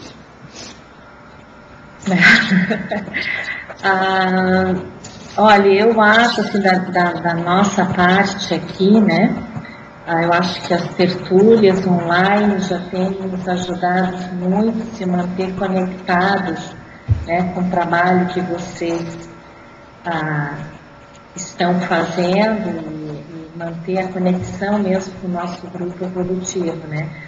Agora, a nível de institucional, aí eu não sei de que forma se poderia, né, trabalhar para aumentar esse sinergismo. Não sei se isso explica um pouco, responde um pouco a tua pergunta, ou se tu queres complementar com outra pergunta. Não, acho que é uma questão aí que fica para todos nós pensarmos, né? Mas eu acho que é assim, essa interdependência tem uma relação com a proximidade, né? Perto é mais fácil, a gente vê, a gente lembra, a gente conhece, né? A gente fala, desfala, mas reconversa. Agora, assim, quando a gente está mais distante, eu acho que é necessário se criar algumas estratégias para que se crie esse vínculo maior, né? E que isso seja alimentado ao longo do tempo. Mas eu acho para que melhorar as inter-relações que tu estás falando. Eu acho que para a gente vivenciar a interdependência evolutiva na CCCI como um todo, né? Porque é o que eu estava falando antes. Aqui na Cognópolis, a gente tem uma grande concentração de instituições, de voluntários, não é verdade? Mas estão surgindo outras Cognópolis, e além das outras Cognópolis, tem os offices da IAC também, não é verdade? Sim, acho que isso forma um todo de um team, né, conscienciológico. Então, eu acho importante, dentro desse assunto, né, da Grupo Karmalogia, interdependência evolutiva, a gente pensar nessa aproximação, né? E aí eu queria até aproveitar. E aí eu queria também aproveitar e convidar a todos que nesse domingo, a partir das 16h30, no auditório da OIC, vai haver a comemoração de 10 anos da IAC.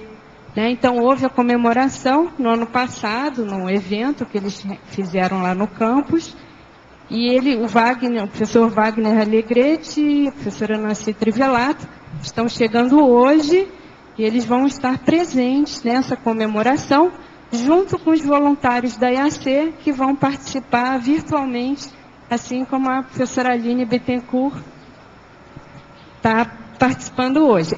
E também eu aproveito, né, para falar para vocês já se prepararem também, porque é o aniversário do professor Wagner, ele vai estar completando 50 anos de idade, né? Então, vocês aproveitem aí para Está na metade do caminho. Darem um happy birthday, né? Para ele aí, em vários idiomas, tá? E aproveitar a oportunidade. Mas tá bom, obrigada, Aline. Acho que a Magali aqui do lado quer falar alguma coisa. Então tá. Valdo, aqui eu, Grace. Você dá aquele exemplo do seu sócio, que você conviveu com ele muito tempo e que não falou nada, né? Dessas coisas de conscienciologia. Agora, com sócio é uma coisa, né? Mesmo assim, depois que ele dessomou, ele não te cobrou, por que você não falou para ele? Agora, com o grupo Karma, como é que é isso, Valdo?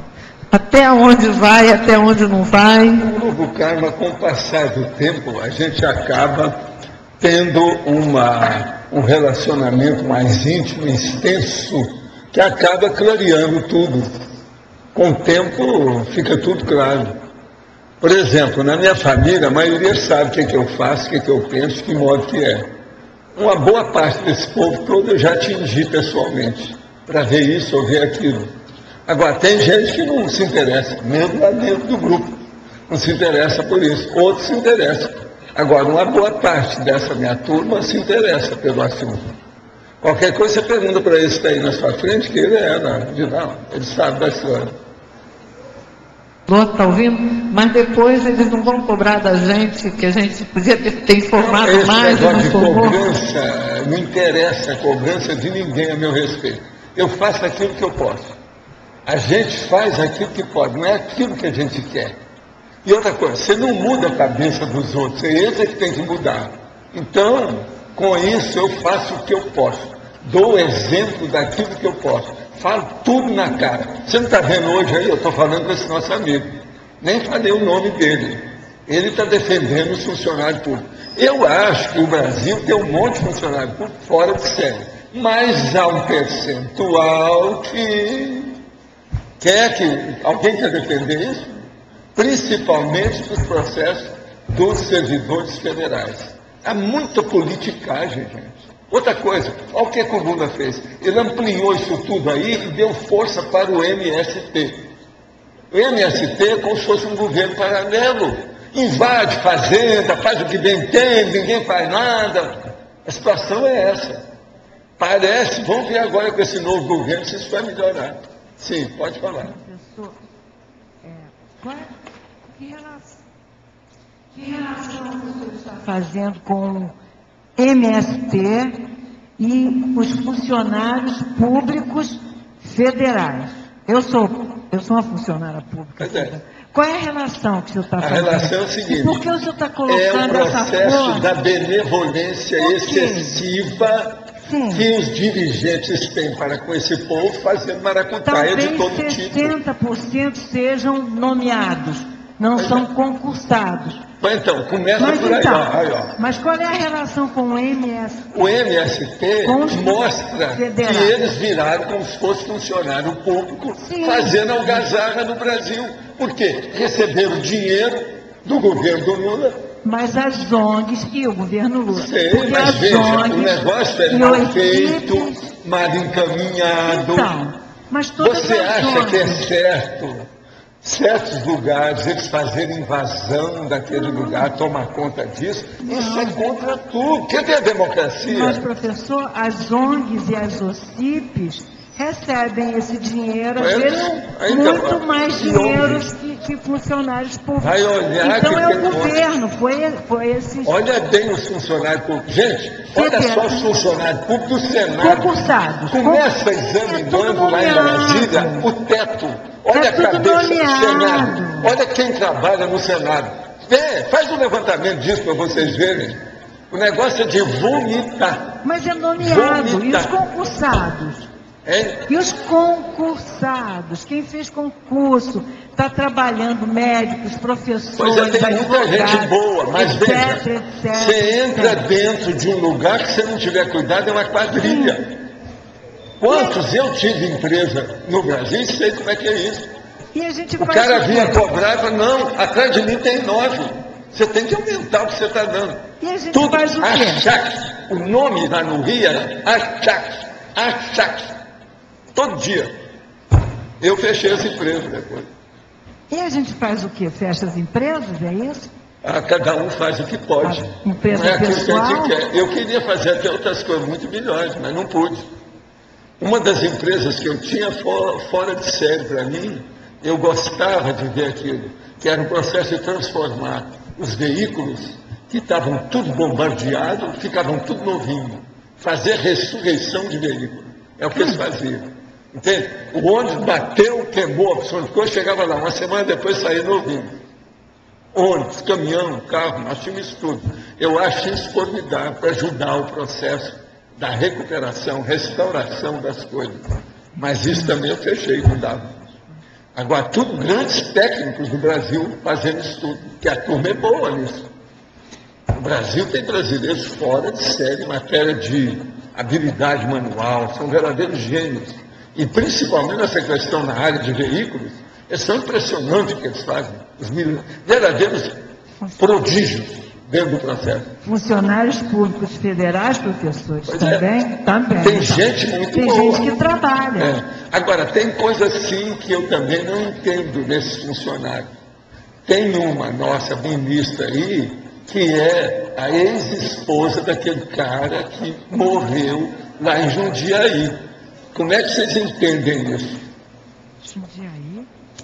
Ela é a ministra do Planejamento. É a ex-mulher do cara que foi assassinado, que eles acham que foi pelo PT. Durma com um barulho desse. Eu não entendo. O prefeito do PT que foi morto? Quem é que foi morto lá? E a mulher, como é que ela chama? Não existe isso? O que eu estou falando é a realidade? E outra coisa, o governo, ninguém fala nisso. Ninguém toca nesse assunto. Por exemplo, não junta a mulher com a vítima.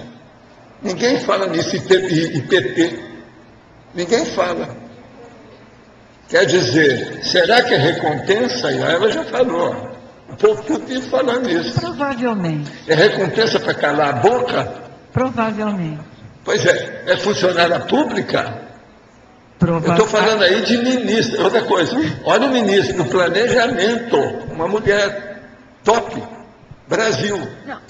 A presidente... Mas olha, vamos pensar professor, positivo em favor do Brasil, que isso tudo ainda vai melhorar. Vamos ter bastante esperança com essa nova presidente, que parece que ela está querendo fazer uma opção de coisa. Vamos ver se ela faz a reforma política que ela deseja. Isso é fora de série. E viva o Brasil, viva os funcionários públicos, viva aqueles que agem com cosmoética. Professor, ela escolheu várias ministras. Foi, não, isso é bom, colocar mulher Tem na muita história. mulher, pois Eu dou exemplo disso. Eu tenho mais mulher me ajudando do que homem. Mas olha, homem, né, falar isso não pega bem, não. Os nossos comerciais, por favor. Obrigada. As pontuações da tertúlia de hoje foram 104 assinaturas no livro de presença, 15 perguntas presenciais, 17 perguntas respondidas online, 40 votos presenciais, 7 votos online. Hoje vamos ter 2 sorteios no final dos recados para as pessoas que fiquem e que estejam presentes no momento de dar o nome delas. Os recados de hoje são Neida, qualificação docente, Paulo André, prova de imagística, Igor, pesquisa sobre TENEPS. Os sorteios vão ser da Conscius, sobre um curso com 5 bairros, Felipe Mansur com a inauguração do Laboratório de Mobilidade Física. E antes, Eduardo vai falar sobre os amigos enciclopédia. Pessoal, boa tarde a todos. Nós temos aqui 2 recados rápidos. O primeiro em relação ao jantar, eu vou pedir a atenção de vocês um minutinho. Tem muitas pessoas interessadas em comprar os convites para o jantar. Esses convites estarão à venda, tá? Não estarão à venda na semana do carnaval e nem no dia do jantar. Então é só essa semana para vocês poderem comprar os convites para o jantar do primeiro encontro dos amigos da enciclopédia. Então a gente vai estar recebendo esses pagamentos até o dia 1º, tá ok? Será atendido todos os nomes que estão na lista. Então quem quer ir ao jantar do dia 8 de março e não é amigo da enciclopédia, tem que deixar o nome na lista com os professores Fernando Barbaresco e Helene Manfroy. Então, esses nomes todos serão atendidos e as pessoas poderão ir ao jantar. O segundo recado é em relação ao nosso sorteio mensal. Agora, no domingo, nós vamos sortear o livro Onde a Religião Termina, do professor Marcelo da Luz. Sortearemos um curso ECP1 do IPC, doado pelo IPC, e também uma vaga para o novo laboratório de mobilidade física Vigio. Então, são 3 prêmios aí para os amigos da enciclopédia. Obrigado. Boa tarde a todos. Em nome da Repreendência, estamos aqui para convidar todos os docentes da Conscienciologia, professores e professorandos, a participar da 9ª qualificação docente, que vai acontecer agora em março, dias 11, 12 e 13, próximo ao final do balanço do curso Balanço Assistencial. Lembrando a todos que esse curso, como é dirigido aos docentes, ele tem vagas limitadas, são apenas 14 vagas. Então, as pessoas interessadas em participar, em qualificar o seu trabalho, não deixem de fazer a sua inscrição. Para maiores informações, entre em contato com o site da Repreendência, www.reaprendência.org, ou ainda pelo telefone 45 3525 2652. Estão todos convidados. Boa tarde a todos. Em nome do CAEC da Comunicons, eu gostaria de convidá-los a fazer a prova da Imagística no dia 3 de abril. A prova da Imagística foi uma atividade sugerida pelo Serenão australino há 3 anos e é uma oportunidade para todo mundo testar as habilidades criativas e imagísticas, né? A partir de um desafio de, a partir de um objeto, fazer 200 associações em 4 horas, né? E esse ano nós vamos ter 2 atividades extras ligadas à prova da Imagística. No dia 19 de março, a oficina de criatividade imagística coordenada pela Comunicons, e no dia 20, o simulado da prova da Imagística, para quem teve dúvida em relação às últimas 2 provas, tá bom? Um abraço. Boa tarde a todos. Estamos aqui para lembrar aí a todos os tenepsistas que a pesquisa online sobre TENEPS ainda se encontra e se encontrará aí disponível até o final do ano de 2011. Então, a gente vai apresentar na verdade, um resumo desses resultados no 7º Fórum da TENEPS, e a publicação final será aí disponibilizada juntamente com o 1º Congresso Internacional de Tenepsologia em 2012. Para a pessoa participar da pesquisa, basta ela acessar o site do CAEC, www.caec.org, e os links para a pesquisa ficam ao centro, embaixo, no final, logo na primeira página. Então a pessoa ela acessa, lê as instruções, imprime o formulário em papel, ela pode responder com calma, consultando aí os seus dados aí de pesquisa da TENEPS, e em seguida, concluindo o preenchimento do relatório, ela volta ao site e coloca os dados eletronicamente para que possa entrar no nosso banco de dados. Então, a gente conta aí com a presença e a participação de todos os tenepsistas nessa pesquisa. Muito obrigado. Boa tarde. Hoje, dia 24 de fevereiro, é o 5º aniversário da Conscius. E nós gostaríamos de comemorar aqui com vocês e agradecer a todos o apoio que tem sido dado para esse desenvolvimento, estudo e aprofundamento da especialidade conscienciometrologia. Aqui no tertuliário, a Conscius está distribuindo um mimo energético. Estou avisando para aquelas pessoas que ainda não pegaram, elas estão disponíveis ali em cima, onde que pega a tertúlia, tá? E é uma reguinha, ela está acompanhada de uma pergunta do conscienciograma, para você fazer a sua metria consciencial. Pessoal, boa tarde. Para a gente comemorar o 5º aniversário da Conscius, a gente vai sortear um curso com 5 albaia voluntária. Esse curso ele ocorre todo mês lá na Conscius. A gente vai usar aqui a mesma metodologia do sorteio da mega euforização. Vou pegar a caixinha do Roberto aqui. Aí saiu o número 5. E corresponde a Laura Sanches. Laura, com 5 albaia. Você foi sorteada com um curso com 5 albaia voluntária. Parabéns. Você escolhe a data. Obrigada. Agora teremos o sorteio do Laboratório de Mobilidade Física Vigio. Pessoal, então, 2 experimentos por mobilidade física, a Cristina vai tirar. Número 69. Marconi Maia. Está aí o Marconi? Vou tirar outro. 86. Solange Camargo. Vamos lá. 13. Rosemary Vitoriano. Ganhou um experimento novo na mobilidade física vídeo. Ok? 66 o próximo. Flávia Kreinhoff. Cadê a Flávia? Parabéns.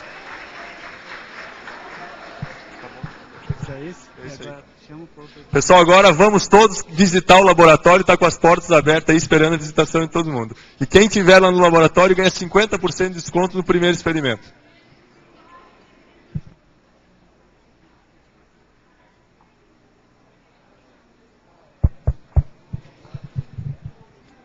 O verbete eleito para amanhã é autocídio, especialidade para patologia. Autor Pedro Fernandes. Obrigada e boa tarde a todos.